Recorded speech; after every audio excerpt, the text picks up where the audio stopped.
2 मार्च को प्रधानमंत्री जी maritime India summit को इनॉग्रेट कर रहे हैं। मैरीटाइम सेक्टर एक इंडिया के लिए उभरता सेक्टर है और दुनिया उसमें रुचि ले रही है। मैरीटाइम सेक्टर में इनलैंड वाटरवेज और कोस्टल शिपिंग पर भी भार दिया जाएगा, क्योंकि वाटरवेज ये चीपर है।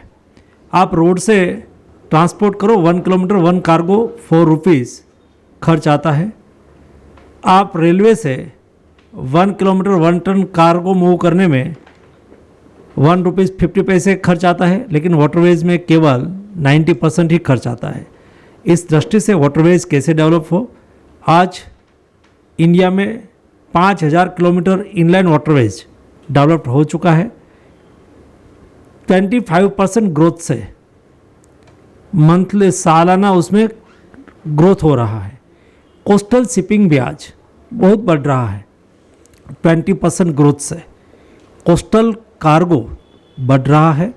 उससे एनवायरनमेंट फ्रेंडली होने से एनवायरनमेंट अच्छा रहेगा, कॉस्ट सेविंग होगा, कार्बन उत्सर्जन कम होगा, एक्सीडेंट भी कम होगा। ये सब चीज़ों को देखते हुए हम वाटरवेज पर ज़्यादा भार दे रहे हैं और इंडियन वाटरवेज में इसके संदर्भ में भी और मैरीटाइम समिट में उसके संदर्भ में भी कई MOU होने हैं। रोड्स पे जो भार पड़ रहा है वो वाटरवेज पे यदि ट्रैफिक पैसेंजर ट्रैफिक चलेगा तो उसका भी बहुत फ़ायदा होगा। और जो समिट कल प्रधानमंत्री जी ने इनॉग्रेट करना है, इस समिट में कई प्राइवेट प्लेयर अपना बिजनेस के लिए, अपनी इंडस्ट्रीज़ को इस्टेब्लिश करने के लिए इंडिया आ रहा है। इनलैंड वाटरवेज पर हमारा टर्मिनल है, Haldia terminal, Sahibganj terminal, Varanasi terminal, उसमें भी कई लोग रुचि ले रहे हैं। उसके लिए भी कई हमारे साथ MOU हो रहा है। इनलैंड वाटरवेज का यूज़ करने के लिए एक उसमें क्रूड या तो पेट्रोलियम प्रोडक्ट का भी इनलैंड वाटरवेज के माध्यम से ट्रांसपोर्टेशन के लिए भी कई कंपनियां आई है, रुचि ले रही है और MOU भी साइन कर रही है।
Download Tarang online radio app from Google Play Store.